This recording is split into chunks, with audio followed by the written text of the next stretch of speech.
ស្វាគមន៍ប្រិយមិត្តវិលមកកាន់វីដេអូសម្រាប់រឿងព្រេងនិទានដើរទើបដែលជាភាគទី18នៃភាគបន្តរបស់យើងទាំងអស់គ្នាក៏ប៉ុន្តែមុននឹងសម្រាប់រឿងក៏សូមប្រិយមិត្តជួយចុច Subscribe នៅ Channel Admin ម្នាក់មួយផងដើម្បីកុំឲ្យទំនេរដៃនៅពេលដែលចុចទៅដល់ខាងក្នុងចៅវិញ្ញាណគេបានសម្ដែងរូបភាពកាយវិការលបនិងក៏ខ្លាចចំពោះស្ដេចខ្មោចភ្លើងជាខ្លាំងនៅពេលដែលចៅវិញ្ញាណគេបានជួបជាមួយស្ដេចខ្មោចភ្លើងរួចគេនិយាយថាជំរាបលោកម្ចាស់នេះគឺជាថ្លៃបងប្អូនដែលខ្ញុំប្រមូលបានប្រចាំខែសូមលោកម្ចាស់ពិនិត្យមើលចុះនៅពេលដែលស្ដេចខ្មោចភ្លើងគេបានពិនិត្យមើលពន្ធទាំងអស់នោះហើយរួចក៏បានស្ដីបន្ទោសទៅកាន់ចៅវិញ្ញាណទាំងខឹងថាដែលចៅវិញ្ញាណហេតុអ្វីបានជាក្នុងខែនេះឯងប្រមូលបានពន្ធតិចម្ល៉េះហេតុអ្វីឯងប្រាប់យើងមកមើលគណៈពេលនោះចៅវិញ្ញាណគេបានភ័យសន្សឡោរួចគេក៏បានឆ្លើយដោះសារថាមូលហេតុដែលគេប្រមូលពន្ធបានតិចក្នុងខែនេះគឺដោយសារតែសការៈជនឬមនុស្សសាមញ្ញទូទៅគេមិនបានបន្ទិញថ្នាំទឹកយាយប្រលឹងដែលគេបានបោកប្រាស់ដោយការប្រមូលមកទៀតឡើយប្រាប់ពីរឿងប្រមូលពន្ធស្ដេចខ្មោចភ្លើងបានផ្ទុះកំហឹងជាមួយនឹងចៅវិញ្ញាណជាខ្លាំងចំពោះភារកិច្ចដែលស្ដេចខ្មោចភ្លើងបានដាក់ឲ្យចៅវិញ្ញាណស្វែងរកស្រីស្អាតមកឲ្យខ្លួនស្ដេចខ្មោចភ្លើងគេបានស្រែកកំហុសនឹងគម្រាមឲ្យចៅវិញ្ញាណទៅរកស្រីស្អាតៗចុះមកឲ្យខ្លួនក៏ប៉ុន្តែបែរជាចៅវិញ្ញាណទៅរកតែស្រីមកក៏អត់យកមកឲ្យខ្លួនទៅវិញតែរឿងក៏បានកាន់មកដល់ជាងធាននឹងស៊ីសួននៅពាក់កណ្ដាលយប់ដែលជាពេលវេលាច្រកទ្វារខ្មោចបើកចំហពួកគេទាំងពីរអ្នកបានធ្វើការបំបែកយាយប្រលឹងគ្នាដើម្បីចូលទៅក្នុងពិភពខ្មោចនៃហ្វឹងទូមុនពេលដែលឈានជើងចូលទៅដល់ខាងក្នុងស៊ីសួននេះបានក្រឡេកមើលទៅកាន់ជាងធានទាំងក្តីបារម្ភនិងបានដាស់ទឿនទៅកាន់ជាងធានយ៉ាងបឹងម៉ាត់ថាធានទើបតែបានហារិមិនទាន់បានយូរប៉ុន្មានឡើយធម្មពលរបស់គេគឺមិនទាន់បានគ្រប់គ្រាន់ដើម្បីទប់ទល់ជាមួយនឹងធម្មពលជានិច្ចធម្មពលត្រជាក់នៅឡើយទេនៅក្នុងភពខ្មោចនោះស៊ីសួននេះបានបញ្ជាក់យ៉ាងច្បាស់ថាពួកគេមានពេលត្រឹមតែ6ម៉ោងប៉ុណ្ណោះត្រូវតែឡប់មកវិញមុនពេលមេឃភ្លឺដើម្បីស្វែងរកស៊ីវជានិងចាក់ចេញពីទីក្រុងខ្មោចហ្វឹងទូតែមិនដូច្នោះទេជាងធាននឹងមិនអាចត្រឡប់ទៅកាន់ពិភពនៃមនុស្សលោកវិញបានឡើយនៅពេលដែលព្រលឹងរបស់ពួកគេបានឆ្លងកាត់មកដល់ទីក្រុងហ្វឹងទូដែលជាទីក្រុងខ្មោចទិដ្ឋភាពដ៏ត្រជាក់ត្រជុំនិងគួរខ្លាចនៃភពខ្មោចនោះបានធ្វើឲ្យជាងធានមានអារម្មណ៍រកដួលនិងភ័យខ្លាចជាខ្លាំងជាងធានគេបានសម្លឹងមើលនៅជុំវិញខ្លួនទាំងអារម្មណ៍មិនសូវល្អឬក៏បានលន់មកសួរទៅកាន់ខ្លួនឯងទាំងស្រងាត់ចិត្តថាតើស៊ីជានគេពិតជាស្នាក់នៅកន្លែងនេះមែនទេគេមិននឹកស្មានថាស៊ីជានត្រឹមតែស្នាក់នៅកន្លែងដ៏គួរឲ្យកំសត់និងបែបភ័យបែបនេះឡើយនៅពេលដែលជាងធាននិងស៊ីសួនពួកគេទាំងពីរនៅកំពុងតែដើររកក៏ស្រាប់តែមានព្រឹត្តិការណ៍មួយនៅស្មានបណ្ដាលបានកាត់ឡើងសម្រាប់ពួកគេក៏ស្រាប់តែខណៈពេលនោះមានសម្លេងស្រែកបន្តឡើងយ៉ាងខ្លាំងថាស្វាគមន៍អ្នកក្លាហានជាងធានមកកាន់ទីក្រុងហ្វឹងទូវត្តមានរបស់អ្នកក្លាហានជាងធានគឺនាំនៅពន្លឺនិងកិត្តិយសដ៏ខ្ពង់ខ្ពស់នៃទីក្រុងមួយនេ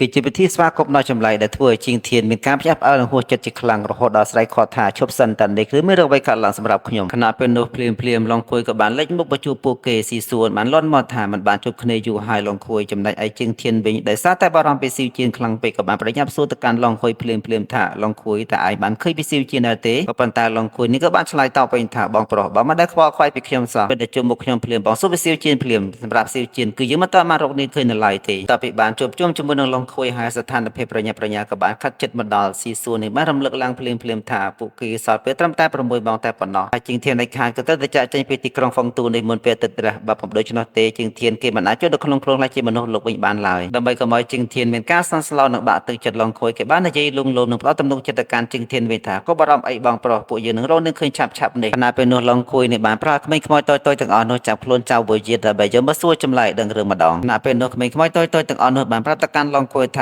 ាលោកម្ចាស់ស្រីគឺជាចៅវិយាគេគឺជាអ្នកនាំសារដូច្នេះមិនថានរណាឆ្លងកាត់នៅទីនេះទេគឺគេបានដឹងរឿងទាំងអស់នៅពេលដែលឃើញមុខចៅវិយាភ្លាមជាងធានបានសម្គាល់ដឹងច្បាស់ថាគេគឺជានរណាឬក៏បានបើការសួរចម្លើយនឹងបកក្រាតទាំងវើពិតរបស់គេភ្លាមខណៈពេលនោះជាងធានគេក៏បាននិយាយថាដែលអត្តបលយកឯនឹងបែរដែលបោកជាកាពីបុនដែលបានប្រាប់យើងថានៅមានថ្នាំយាយប្រលឹងដើម្បីចូលមកក្នុងទីក្រុងហ្វឹងទូមួយនេះពេលដែលឃើញជាងធានភ្លាមចៅវិយាគេបាននិយាយឌឺដងតែមិនដឹងស្លាប់រស់ថាអ្វីដែរថ្នាំទឹកយាយប្រលឹងរបស់ខ្ញុំនេះមានប្រសិទ្ធភាពដែរបែរដែរទើបឯចង់រកបដកទៀតលើពាក្យបែបនេះជាងធានគេក៏បានសេះកំហុសទៅកាន់ចៅវិយាទាំងខឹងសបាវិញថាថ្នាំទឹកយាយប្រលឹងស្អីឯងគ្មានអ្វីក្រៅពីការបោកប្រាស់យើងទេឯងចង់ឲ្យយើងជឿឯងទៀតបែរទេនៅពេលដែលចៅវិយាឃើញស្ថានភាពមិនស្រួលនឹងដឹងថាខ្លួនត្រូវតតាំងជាមួយជាងធានមិនឈ្នះចៅវិយាគេបានប្រាត់ទឹកមុខបាច់ជាភ័យខ្លាចក្រាប់សំពះនិងសុខក្តីអង្វរនឹងមេត្តាពីជាងធានភ្លាមដោយដោះសារថាខ្លួនពីគ្រាន់តែបោកប្រាស់ដើម្បីយកលុយថ្លៃផ្លូវបន្តិចបន្តួចដើម្បីយកលុយទាំងអស់នោះមួយចិញ្ចឹមជីវិតគេតែប៉ុណ្ណោះបើទោះបីជាចៅវិយាយំស្រីនិងសុបអង្វរកយ៉ាងណាក៏ដោយក៏ជាងធានគេមិនបានខ្វល់ខ្វាយឡើយគេបានសង្កត់សម្លេងបានសួរដេញដល់អំពីគោលដៅដែលជាងធានចង់បានភ្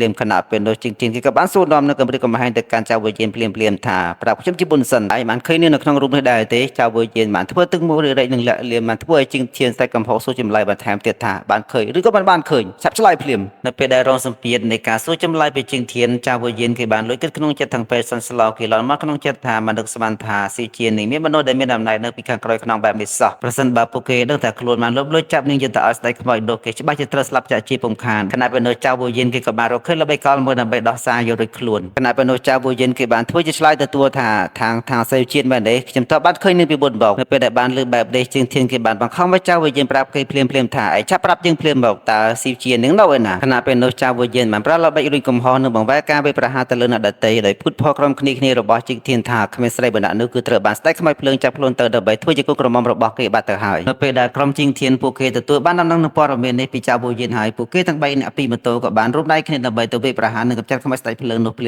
មនៅពេលដែលក្រុមជីកធានសួរចម្លើយទៅកាន់ចៅវយានខណៈពេលនោះឡាវរលីនិងបពុរបស់គេបានលាក់ខ្លួនសង្កេតមើលយ៉ាងម៉ត់ចត់ពួកគេដឹងច្បាស់ហើយថាខាងសេជាមានរូបរាងកាយជាផ្លែឈើទើបមានលក្ខណៈអមតៈទើបពួកគេរៀបចំផែនការយកនាងមកធ្វើជាតួជំនួសរបស់ដៅអមតៈមុនពេលដែលដៅបក្រាបបិសាយត្រូវបានរំលែកធ្វើសារឡើងវិញបានសម្រេចទោះបីជាដឹងថាក្រុមជើងធានកំពុងតែស្វែងរកស៊ីជាក្តីក៏ឡាវរលីគេមិនសានស្លោឡើយបើទោះបីជាពេលវេលាដែលទទួលបានពីការលះបង់ជីវិតមនុស្សនៅសាលារន្ទះសត្រឹមតែមួយថ្ងៃក៏ដោយក៏បិសាយដៅអមតៈបានដាស់តឿនឡាវរលីមិនឲ្យវាប្រហារទាំងប្រញាប់ប្រញាល់ដើម្បីកុំឲ្យរឿងរ៉ាវចំពោះមុខបំផ្លាញបំណងពិតរបស់ពួកគេនៃការដំណើរការសម្ងាត់របស់ពួកគេនេះគឺនៅក្នុងទីក្រុងទូពិតប្រាកដបន្ទាប់ពីចៅវយានត្រូវរងការគៀបសង្កត់និងសួរចម្លើយពីជាងធានចៅវយានបានព្រមនាំផ្លូវជាងធានក្រុមគ្នារបស់គេទៅជួបស្ដេចខ្មោចភ្លើងជាងធានបានបញ្ជាឲ្យចៅវយានដើរទៅមុខគេបង្អស់ដើម្បីនាំផ្លូវក្នុងអំឡុងពេលដែលដើរនាំផ្លូវនោះចៅវយានភ្នែករបស់គេក្រឡេកក្រឡាប់នឹងប្រុងប្រយ័ត្នជាខ្លាំងរហូតធ្វើឲ្យមានការលន់មាត់ថាអាប្រុសម្នាក់នេះគឺពិតជាមានការប្រុងប្រយ័ត្នខ្ពស់ណាស់ពេកហើយនៅពេលដែលនាំក្រុមគ្នារបស់ជាងធានមកដល់ច្រកចូលភ្លាមចៅវយានគេបានស្រែកប្រាប់ថាស្ដេចខ្មោចភ្លើងគឺនៅខាងក្នុងនោះហើយលាឲ្យពួកម៉ាក់ពេលនោះជាងធានគេក៏បានស្រែកជេរថាយីអត្តបលយោអីបដល់ភ្លាមរត់ចោលយើងភ្លាមអីមិនចាំគ្នាទេអីរួចវាក៏បានរត់គេចខ្លួនបាត់ស្រមោលភ្លាមបើទោះបីជាដឹងថាទឹកមុខរបស់ចៅវយានបង្ហាញច្បាស់ថាមានអន្តៈក៏ដោយក៏ក្រុមគ្នារបស់ជាងធានក៏នៅតែសម្រាប់ចេះសម្រកចូលទៅខាងក្នុងពីព្រោះតែវាតាក់ទងជាមួយនឹងសុវត្ថិភាពរបស់សិវជានិងការស្វែងរកត្បូងវិញ្ញាណភ្លើងផងដែរពេលដែលក្រុមជាងធានពួកគេបានឈានជើងចូលទៅដល់ខាងក្នុងទីតាំងរបស់ស្ដេចខ្មោចភ្លើងខណៈពេលនោះស្ដេចខ្មោចភ្លើងបានអង្គុយរងចាំពួកគេរួចស្រេចទៅហើយនៅពេលដែលជាងធានគេបានជួបជាមួយស្ដេចខ្មោចភ្លើងគេបានស្រែកយ៉ាងខ្លាំងថាស្ដេចខ្មោចភ្លើងឯងឆាប់ដោះលែងសិវជាមកវិញភ្លាមបើមិនចង់ស្លាប់ទេខណៈពេលនោះស្ដេចខ្មោចភ្លើងគេធ្វើជាមិនស្គាល់សិវជាឡើយតែគេបែរជាសម្លឹងមើលទៅកាន់លងខួយទាំងក្តីចំណងរួចលាន់មាត់សរសើរថានាងពិតជាស្រស់ស្អាតមែនមានទីបំពេញកម្មគុណរបស់យើងបានរាប់ពាន់ឆ្នាំមែនយើងពិតជាពេញចិត្តខ្លាំងណាស់គេបានបញ្ជាឲ្យក្រុមជាងធានទុកលងខួយចោលដើម្បីធ្វើជាគោលក្រមុំរបស់គេនៅទីនេះរួចចាក់ចេញទៅ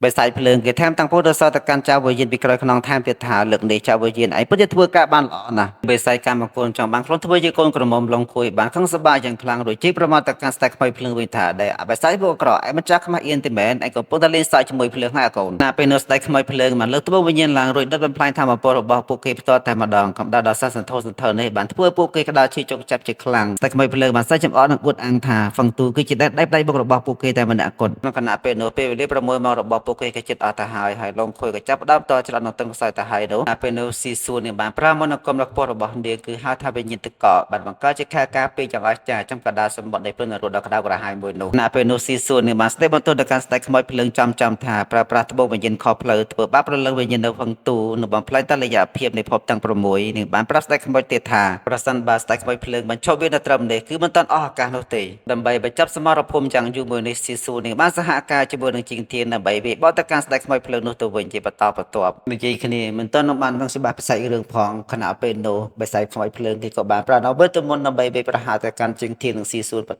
ទៀតខណៈពេលនោះស៊ីសួននិងជាងធានគេក៏បានប្រាណវេទមន្តបន្តរបស់គេដើម្បីធ្វើជាខែលការពារនិងតជាមួយនឹងស្ដេចខ្មោចភ្លើងនោះត្រឡប់ទៅវិញនៅពេលដែលការវាយប្រហាររបស់ខ្លួនម្ដងជា2ដងទៅលើជាងធាននិងស៊ីសួនមិនបានសម្រេចខណៈពេលនោះស្ដេចខ្មោចភ្លើងគេបានខឹងសម្បាជាខ្លាំងទៅលើក្រុមគ្នារបស់ជាងធានហើយគេក៏បានហោះសម្រុកចូលទៅវាយប្រហារជាមួយនឹងជាងធានផ្ទាល់តែម្ដងនៅពេលដែលស្ដេចខ្មោចភ្លើងគេបានហោះទៅវាយប្រហារជាមួយនឹងជាងធានខណៈពេលនោះលងខួយនឹងក៏បានប្រាណវេទមន្តរបស់នាងដើម្បីបង្កើតនូវអាវុធបលែងលោកដើម្បីកម្ចាត់ជាមួយនឹងស្ដេចខ្មោចភ្លើងបន្តទៀតគុណជាងធានប៉ះជាមួយនឹងស្ដេចខ្មោចភ្លើងបែកគ្នាទៅវិញទៅមករង្គើតែឋានៈរੂខណៈពេលនោះនៅពេលដែលជាងធានប្រកបដៅកាប់ទៅលើស្ដេចខ្មោចភ្លើងខណៈពេលនោះស្ដេចខ្មោចភ្លើងក៏បានចាប់ដៅជាងធានជាប់ស្ដេចខ្មោចភ្លើងគេក៏បាននិយាយថាមិនដែរកាប់យើងអត់ត្រូវមែនទេនៅពេលដែលនិយាយឌឺដងទៅកាន់ជាងធានបែបនោះហើយស្ដេចខ្មោចភ្លើងគេក៏បានបកអង្គយូរឡើយគេក៏បានចាប់ជាងធានបោកផ្ទាប់ទៅលើដីមិនត្រឹមតែបោកផ្ទាប់ទៅលើដីនោះទេស្ដេចខ្មោចភ្លើងគេក៏បានឆ្លឹកការដើម្បីជន់មួយជើងបន្ថែមទៀតខណៈពេលនោះជាងធានគេក៏បានកិច្ចផុតដល់ដង្ហើមមិនទាន់បានស្រួលបួលផងខណៈពេលនោះស្ដេចខ្មោចភ្លើងគេក៏បានបើកការវាយប្រហារទៅកាន់ជាងធានម្ដងទៀតខណៈពេលនោះស៊ីសួននឹងក៏បានបើកការវាយប្រហារដើម្បីជិះសង្គ្រោះទៅកាន់ជាងធាននៅពេលដែលស្ដេចខ្មោចកំពុងតែវាយប្រហារជាមួយនឹងស៊ីសួននិងជាងធានខណៈពេលនោះឡងខួយនឹងបានផ្លិតអាវុធរបស់នាងបានរួចរាល់ហើយនេះក៏បានបើកការវាយប្រហារទៅលើស្ដេចខ្មោចជាបន្តបន្ទាប់ជាប់គ្នានៅពេលដែលទទួលរងការវាយប្រហារពីឡងខួយស្ដេចខ្មោចភ្លើងគេបានខឹងសម្បាជាខ្លាំងគេបានកិច្ចឆ្វេងគេស្ដាំខណៈពេលនោះឡងខួយគេនៅតែវាយត្រឹមដដែលនៅពេលដែលឃើញពលិសរបស់ខ្លួនធ្វើការវាយប្រហារទៅលើស្ដេចខ្មោចភ្លើងអស់កម្លាំងហើយនោះខណៈពេលនោះ ជីងធានគេក៏បានប្រាប់ឲ្យស៊ីស៊ូនចាប់បញ្ចូលធាតុទឹករបស់គេចូលទៅក្នុងដៅរបស់ខ្លួនដើម្បីកម្ចាត់បីសាយខ្មោចភ្លើងនោះបន្ទាប់ពីដៅបីសាយទទួលបានធម្មពលធាតុទឹកកកពេញបរិបូរណ៍ជីងធានក៏បានលើកដៅរួចបញ្ចេញធម្មពលវាប្រហារដ៏ខ្លាំងក្លាបំផុតតាមរយៈក្បាច់ដៅដែលជាក្បាច់រលកទឹកកកមេឃខៀនៅពេលដែលជីងធានគេបានហោះពីប្រហារជាមួយនឹងស្ដេចខ្មោចហើយមានជំនួយពីស៊ីស៊ូនដែលបានជួយពីខាងក្រោយបៃដៅរបស់ជីងធានបានបំផ្លាញរាងកាយរបស់ស្ដេចខ្មោចភ្លើងឲ្យស្លាប់មួយរំពេចព្រាមខណៈពេលនោះក្រុមគ្នារបស់ពួកគេក៏ទទួលបាននូវត្បូងវិញ្ញាណភ្លើងដើម្បីយកមកគ្រប់គ្រងនៅក្នុងសមរភូមិនោះភ្លាមតទៅពីស្ដេចខ្មោចភ្លើងត្រូវបានស្លាប់យើងក៏បានឃើញនៅចៅវិជាគេបានឃើញក្រុមជីងធានអាចយកឈ្នះស្ដេចបិសាយខ្មោចភ្លើងបានចៅវិជាមានការតក់ស្លុតនឹងការខ្លាចជាខ្លាំងពីព្រោះថាបើសិនបើខ្លួនត្រូវជីងធានចាប់បានពួកគេនឹងត្រូវជាខ្សែខ្លួនជាមិនខានក្រុមជីងធានពួកគេបានប្រឈមមុខនឹងការខកចិត្តជាខ្លាំងពីព្រោះថាពេលវេលារយៈពេលតែ6ម៉ោងជិតអស់ទៅហើយក៏ប៉ុន្តែដូចប្រលឹងរបស់ស៊ីជាគឺនៅតែស្វែងរកមិនទាន់ឃើញដល់ឡើយដឹងពីចរិតលក្ខណៈលុបលរបស់ចៅវិជាក្រុមជីងធានបានលេងល្បីចិត្តជាជជែកគ្នាខ្លាំងថានឹងលេបត្បូងវិញ្ញាណភ្លើងដើម្បីដំឡើងវិជាគុណល្បីនេះបានធ្វើឲ្យចៅវិញ្ញាណត្រឹមមិនបានក៏ព្រមនាំខ្លួនស៊ីជាមកដោះដូរជាមួយនឹងត្បូងវិញ្ញាណភ្លើងនោះវិញបើទោះបីជាជីងធានគេបានជួយប្រលឹងរបស់ស៊ីជាបានហើយក៏ដោយក៏ប៉ុន្តែរូបរាងកាយរបស់ស៊ីជាក៏ត្រូវបានបិសាចដល់អមតៈឬក៏ហៅថាឡៅរលៃគេបានលួចបាត់ទៅហើយផ្សេងរឿងបានកាត់បន្តភ្លាមពីការប្រជុំមកគ្នារវាងជីងធាននិងចៅវិញ្ញាណបានយកដួងប្រលឹងរបស់ស៊ីជាមកធ្វើជាចំណាប់ខ្មាំងដើម្បីដោះដូរយកគុជវិញ្ញាណភ្លើងជីងធានមានការរារែកខ្លះព្រោះមិនដឹងថាភ្លើងរបស់ស៊ីជាពិតជានៅក្នុងនោះមែនឬមួយក៏អត់ក៏ប៉ុន្តែនៅពេលដែលព្រលឹងរបស់ស៊ីជាបានហៅឈ្មោះគេភ្លាមជាងធានគេក៏បានព្រមតែចិត្តដោះដូរគុជវិញ្ញាណជាមួយនឹងស៊ីជាបើទោះបីជាយ៉ាងណាចៅវិញ្ញាណគេបានប្រឡំបីមិនព្រមប្រកល់មនុស្សឲ្យទន្ទឹមគ្នានោះទេដោយបង្ខំឲ្យជាងធានបោះត្បូងវិញ្ញាណទៅឲ្យគេជាមុនសិនគេថែមទាំងបានគំរាមថែមទៀតថាប្រសិនបើបានប្រកល់ឲ្យគេនៅទេគេនឹងបោះស៊ីជាទៅជន់លើក្នុងកំអែភ្លឹមភ្លើងនរោដែលអាចធ្វើឲ្យវិញ្ញាណរបស់ស៊ីជារលាយបានខ្លាចជាផែថែមទៀតផងគ្មានជំរឿជាងធានក៏បានបោះត្បូងទៅឲ្យគេរួចក៏ប្រញាប់ហត់ទៅចាប់ស៊ីជាយកមកវិញបន្ទាប់ពីទទួលបានត្បូងវិញ្ញាណភ្លើងមកចៅវិញ្ញាណមានមហិច្ឆតាធំចង់ធ្វើជាស្ដេចខ្មោចភ្លើងថ្មីនិងចង់ត្រួតត្រាវិញ្ញាណទាំងអស់ដែលមាននៅក្នុងហ្វឹងទូទាំងមូលគេបានសម្រេចចិត្តលេបត្បូងនោះចូលទៅក្នុងពោះរបស់គេក៏ប៉ុន្តែផលកម្មរបស់គេក៏បានមកដល់ភ្លាមធម្មពលដ៏មហិមានេះបានដុតកម្ដៅរាងកាយរបស់គេពីខាងក្នុងឲ្យឆេះយ៉ាងសន្ធោសន្ធៅពីសួននេះបានស្ដីបន្ទោថាស្ដេចខ្មោចភ្លើងពីមុនប្រតិបូននេះបានគឺដោយសារតែខ្មោចភ្លើងគេបានវឹកហាត់ពីឆ្នាំមកហើយចំណែកឯចៅវិញ្ញាណគឺគ្រាន់តែជាអ្នកនាំសារកំពេចកំពុកតែប៉ុណ្ណោះដែលមានសមត្ថភាពខ្សោយគឺមិនអាចទ្រាំទ្រនឹងធម្មពលនេះបានឡើយហើយខណៈពេលនោះចៅវិញ្ញាណគេក៏បានស្លាប់គឺដោយសារតែការលេបត្បូងនេះឯងចំពេលនោះពេលវេលារយៈពេល6ម៉ោងនៅក្នុងភពខ្មោចបានឈានមកដល់ទីបញ្ចប់រាងកាយរបស់ជីងធានបានចាប់ផ្ដើមប្រែប្រួលជាថ្លាដែលបង្ខំឲ្យពួកគេត្រូវប្រញាប់ចាក់ចេញពីទីក្រុងហ្វឹងទូដូចជាបន្ទាន់នៅពីក្រោយខ្នងរបស់ពួកគេឡើងរលៃបូករួមជាមួយនឹងបិសាចអមតៈបានប្រើឆ្នាំងដើម្បីស្រូបយកធម្មពលនៅរកហ្វឹងទូទាំងមូលដើម្បីយកមកធ្វើជារបស់ខ្លួនទាំងស្រុងបន្ទាប់ពីចាក់ចេញពីពិភពខ្មោចរួចមកដោយសារតែវិញ្ញាណរបស់ស៊ីវជាមិនទាន់អាចចូលរូបរាងពិតរបស់នាងវិញពួកគេបានធ្វើតុក្កតាមួយដើម្បីឲ្យប្រលឹងរបស់ស៊ីវជាស្នាក់នៅជាម្ដងអាសន្នសិនខណៈពេលនោះឡងខួយនឹងបានយំសោកនឹងមានអារម្មណ៍ខកក៏ព្រោះតែរូបរាងកាយរបស់នាងត្រូវបានដុតបំផ្លាញនៅក្នុងឡប្រៃដើរតាំងពីបុរាណដែលធ្វើឲ្យបងប្រុសរបស់នាងជាងធានគ្មានអាវុធល្អប្រើប្រាស់នឹងត្រូវជួបគ្រោះថ្នាក់ដោយសារតែនាងថែមទៀតផងជាងធាននិងស៊ីវជានាងបានលងលោមថាថ្ងៃណាមួយឡងខួយនឹងអាចបង្កើតរូបរាងកាយបានជាមនុស្សសាឡើងវិញស៊ីសួនបានប្រាប់ថែមទៀតថាឡងខួយចិត្តអាចបង្កើតរូបរាងកាយបានជាមនុស្សធម្មតាវិញហើយក៏ប៉ុន្តែត្រូវតែដោះដូរការបាត់បង់ធម្មពលទាំងអស់ចេញឡងខួយបានយល់ព្រមភ្លាមព្រោះថានាងចង់រស់នៅជាមួយបងប្រុសរបស់នាងវិញជាមនុស្សធម្មតានិងចង់កាន់ដៃបងប្រុសរបស់នាងដើម្បីដើរលេងឲ្យសប្បាយម្ដងខណៈពេលដែលពួកគេទាំងបីនៅកំពុងតែជិះដើរហោះឆ្វេងទៅលើអាកាសនិងយកពលឹងរបស់ស៊ីវជាដើម្បីចូលទៅក្នុងរូបរាងរបស់នាងវិញពួកគេទាំងបីនាក់នោះក៏បានជួបប្រទះជាមួយនឹងសាសាឡាភ្នំសុសានដែលកំពុងតែបើកការប្រយុទ្ធជាមួយនឹងពពួកបិសាចនៅពេលដែលជីងធានគេបានឃើញសាសាឡាភ្នំសុសានកំពុងតែប្រយុទ្ធជាមួយនឹងពពួកបិសាចខណៈពេលនោះជីងធានគេក៏បានបើកអង្គយូឡៃគេក៏បានបើកការប្រហារជាមួយនឹងសាសាឡាភ្នំសុសានដែលបណ្ដាលឲ្យពពួកបិសាចទាំងអស់នោះស្លាប់ជាបន្តបន្ទាប់ពីជីងធានគេបានកម្ចាត់ពពួកបិសាចទាំងអស់នោះហើយក៏ស្រាប់តែសាសាឡាសុសានគេបានប្រាប់ជីងធានថារូបរាងកាយរបស់ស៊ីជាគឺត្រូវបានឡាររៃគេបានចាប់យកទៅបាត់ទៅហើយដោយធ្វើដំណើរឆ្ពោះទៅកាន់ចន្លោះភ្នំទឹកកកថែមទៀតផងស៊ីស៊ូនិងជីងធានពួកគេទាំងពីរណាជីដៅហោះដើម្បីតាមប្រមាញ់គឺដោយសារតែការហោះហើរមានចម្ងាយឆ្ងាយពេកក៏ធ្វើឲ្យឡុងខួយបានអស់ធម្មពលណាពេលដែលឡុងខួយគេបានអស់ធម្មពលការហោះហើររបស់ជីងធាននិងស៊ីស៊ូក៏បានដាក់លបុកជាមួយដល់ដើមឈើលលឺសូរតែខ្ពកតែម្ដងសំណាងល្អខណៈពេលនោះជីងធានបានប្រទះឃើញសញ្ញាសម្គាល់ដែលហួងអៀងបានបន្សល់ទុកជីងធានបាននឹកឃើញកំណត់ផ្លែថ្មីមួយគឺនឹងភ្នែកជីដារអល់ធ្វើយេស្គីទៅកកចុះទៅលើភ្នំបានយ៉ាងលឿនរហូតដល់តាមត